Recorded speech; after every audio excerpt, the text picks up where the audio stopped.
Good evening and welcome to the Trophy Club Crime Control and Prevention District Board meeting for July the 9th, 2025. I hereby call the meeting to order at 6 p.m. We have a quorum. Our next order of business is public comments. Julie, do we have anybody signed up for that? We do not. Okay. We'll move on to the next item. Item 1 is approval of minutes. Take appropriate action regarding the CCPD minutes from June the 4th, 2025. May I have a motion to approve the minutes? I'll move. Second? Motion has been approved and seconded. Thank you. Is there any discussion? Okay. All in favor? And we're going to vote? Everybody says okay.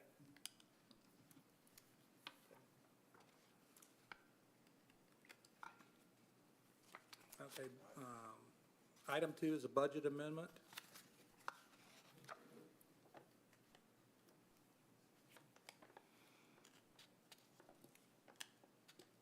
Well, we don't have anybody signed up for this to speak about this, so We still have to open the meeting, open the public hearing at, yeah. Well, we opened it at 6 o'clock. okay? Okay. The budget amendment, item 2 is conduct a public hearing and consider approval of the proposed fiscal year 2026 CCPD budget. I open the public at 6:01. Okay, thank you. Julie has already told us we don't have anybody signed up to speak this meeting, so I hereby call Chief Arata to address the board. Thank you, appreciate that. As we've talked about at our last meeting where we did the budget, I appreciate you coming back for another meeting to add something to the budget.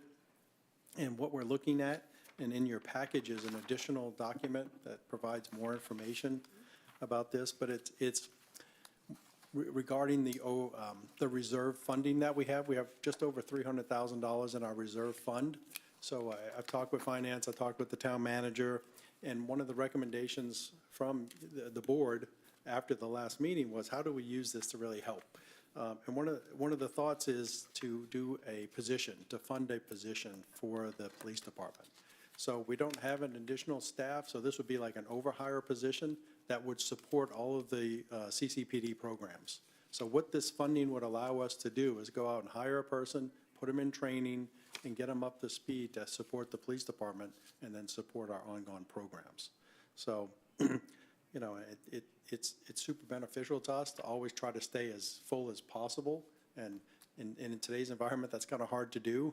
So we were lucky a couple of 4 or 5 months ago to be full for 3 months, which was incredible for us. That's very unusual to have full staffing in a police department. So this will help us even stay beyond that mark. So I know we are tapping into our reserves. The cost is just over $100,000 a year to fund that for a full year.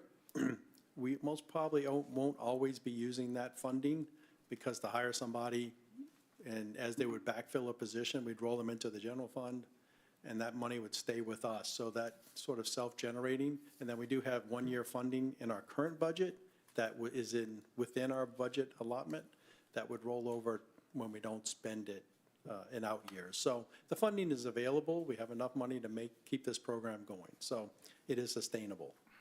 So yes. Chief, is this a position that's exactly like the other police officers? Right. Or is it different? He or she takes the same training and Yeah. fills in, okay. Yep, absolutely. Yep, it would be a police officer position. We'd hire it as a cadet, put them in the academy, and then as they come out of the academy, they go through the FTO program, and then we'd put them in any specialized training that we would think the board would need. You know, we have the take-home program, all the special programs that we present. We would make sure they get all that training before they would go out into the field. Yeah, when we're fortunate, we're able to hire certified police officers who are ready to step onto the street on day one, right? This program is to certify our own officers so that we can then put them on the street once that does. So it creates a pipeline for you for it. Unfortunately, we do struggle when we're trying to hire a certified police officer. to be able to find someone who is looking to come to Trophy Club, and sometimes the pay is better at other locations if they're gonna lateral into another department, for that. And so we've noticed that our pipeline has kind of slowed down a lot for that. It takes us many, many months to be able to fill positions, and we're just kind of crossing our fingers that someone will come along. Yep. This provides a much more stable program for us moving forward, to have a cadet who is training and will be with us for, for several years after that, to be able to be a certified police officer. So. How long is that training? Almost a year. Oh, it The is. academy is 6 months. The FTO program is 3 to 4 months, depending on how they're doing. And then the specialized training, we put them in that we like to have community service officer training and things like that, is another month or 2. So almost a full year of training. And after that, would they need to commit to stay for a Yes. certain number? Yep, and that's something we'll add to their offer letter. So currently now, when we put a recruit through, it's a 2-year commitment. After training, would make this a 3-year commitment. So in reality, we're looking at a 4-year commitment. So the full year training, the commitment starts after training. So, but I think that's reasonable, if they leave before that, we recoup some of our funding. So, but yes, that, we work with HR on that, put that in our offer letters. So. Perfect. So I would like to enter this into the record. We'll put it in the minutes. So. Thank you. Okay, is that it? Yep.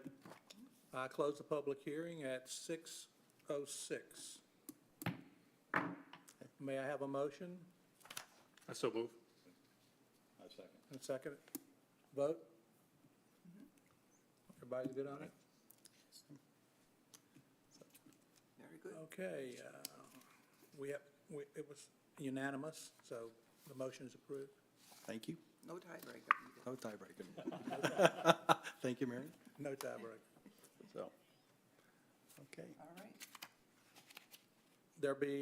There's no further business. The meeting is adjourned at 6:07. Great. Thank you. Appreciate your board. Must be one of the most